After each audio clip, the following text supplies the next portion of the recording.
Although my last video focused on the not so great but still funny experiences I've had with car people, most of the times I interact with the car community, I'm like, You're breathtaking. You're all breathtaking. because I've had way more good interactions than bad interactions, I felt like it only makes sense that this video is about 5 of the best people in the car world. Let's get into it.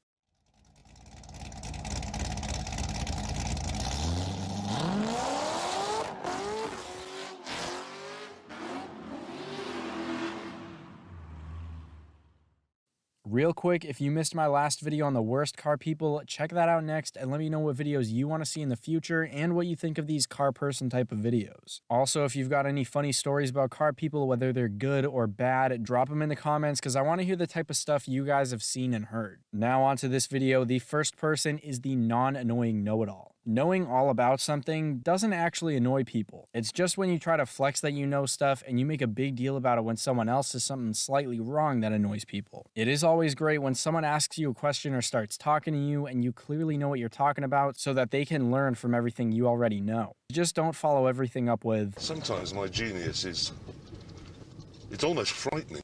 but if you're with your group at a meet or you're just having a conversation and you know like the different generations of a car, the usual cost, or even what type of engine they have, it's cool when you or the know-it-all in your group knows just a little bit more. Personally, I know most about modern American car specs, engines, and average prices from making videos and because I love American V8s. I'll fully admit right now though, I don't know European or JDM cars anywhere near as well as I should. The BMW, Porsche, and Mercedes lines all confuse me and I barely know their engines, but I've got some friends who know each trim level and engine size. It's really just from the difference in interests and the dedicated time, but I admire that they know stuff that I don't. It's awesome when in a group you've got the Euro car guy, the American guy, the JDM guy, the exotic guy, the drift guy, and people with a bunch of different serious interests. That way, everyone's knowledge complements each other. Diversified groups like this are also cool because 1, you know you can't be a group of fanboys when each person has a different interest. 2, it allows for some good banter where no one person always gets ganged up on. And 3, you'll have a really cool convoy. Not to say that it isn't cool to see like 5 Corvettes or 5 Mopars show up to a meet, but I'd rather see something like a group made up of a C7, M4, GTR, Hellcat,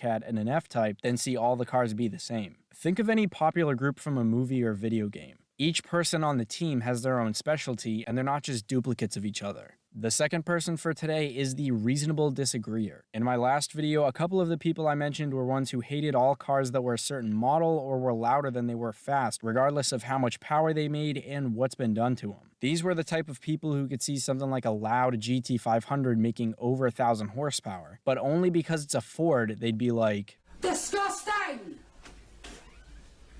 But none of what I said in that video was meant to say that you have to like every car you see. There are obviously going to be cars out there that you're not a fan of, but on the Liberty V8's account, I admire the people who comment stuff like, not a fan of Mustangs, but this sounds great. Or even too loud for me, but still looks good. Stuff like that. There's no way you'll like every part of every car you see at a meet or online, but that doesn't mean you have to focus on just the bad. Let's say you're an all-out American car fan who loves loud, supercharged, bald eagle making V8s, and you see a slammed Nissan Sentra with an anime wrap and a pink and green interior. You can at least admire the fact that this person went all out for something that they love and maybe even take really good care of. As long as the person you're talking to isn't extremely insecure, they'll probably be perfectly fine with this and they might even just take it as a compliment. Just try to do something like that instead of saying like, man, this looks stupid.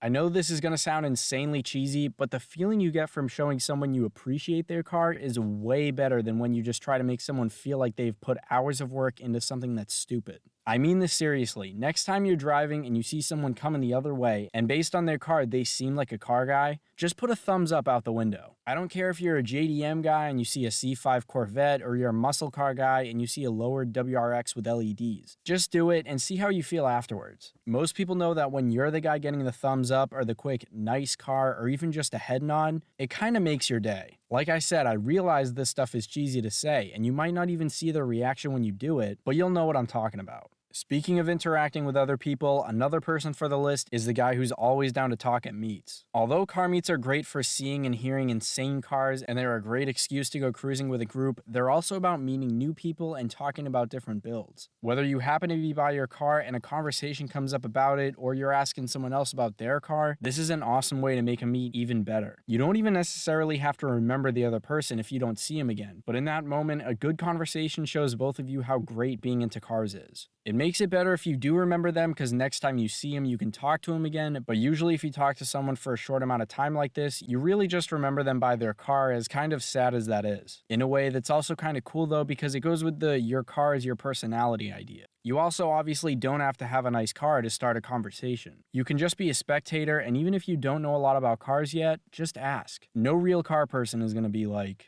What are you? An idiot sandwich. For example, if a conversation starts and you want to ask about that box on top of someone's engine, just hit them with a quick, hey, I'm new to cars, so this might seem like a dumb question, but what is that and what does it do? Unless they're really not into cars, hate other people, and are only there to try to flex their ride, they'll probably even be happy to explain it to you. Another car person for today is the mechanic friend. I don't mean someone who sees a professional drag build one day and thinks, You know, I'm something of a scientist myself. so the next day they throw a 200 shot on your stock '03 Mustang without telling you. I mean someone who's really qualified. They've worked on a few different cars for a while, they know about maintenance and modding, and they've seen all of Chris Fix's videos. That is someone who knows what's up. For the smaller jobs you've got questions about, it's nice to have that person you can ask, and if you're hoping to take on a bigger and more daunting project, this is the guy who can check on your progress at tough spots, give you advice, or even do the project with you. People like this are pretty cool, and you realize it most when you're actually working with them, because it shows how much they really know and how much time they've put into this. For anyone who watches It's Just a Six, I think of Doug as being this guy.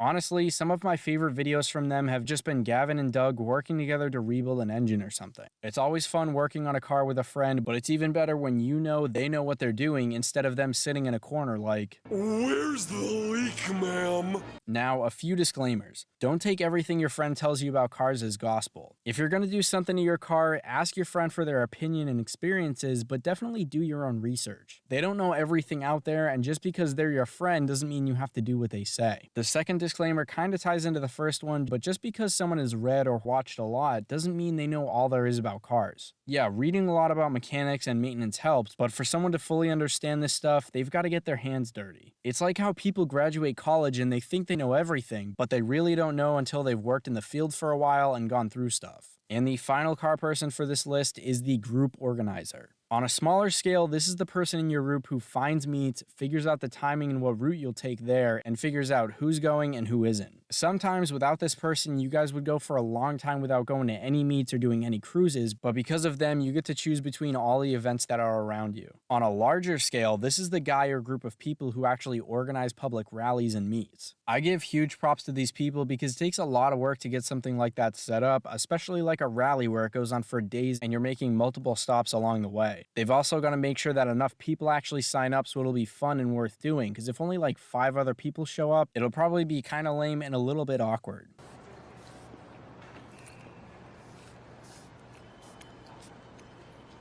I think a cool part about these people is that they might not even have the craziest car out there, but they found a way to hang out with some highly successful, friendly people with insane cars, and you can clearly tell that they love the car world because of their work. One thing I've thought about a few times is how awesome it would be if Liberty V8s and Liberty Drives got big enough and had enough connections to the point where I'd be able to organize meets and stuff in my area. I'm definitely not there yet, and it would take some work to get a location and to get the word out. To me though, bringing people together to make memories and have a good time is what the car world is all about, and I'd love to actually get to meet some of the people who enjoy my content. If you thought of a good type of car guy that's missing from the list, let me know in the comments and tell me what videos you want to see in the future. Also, check out my last video on the 5 worst types of car people and let me know the best or worst thing that's happened to you in the car world. If you're new to the channel, I upload American car news and content like this every week. If you've got questions or requests, send me a DM on Instagram or leave a comment below and I'll make sure to get back to you. As always, thank you all so much for watching. I appreciate every single one of you. I'll see you all next week.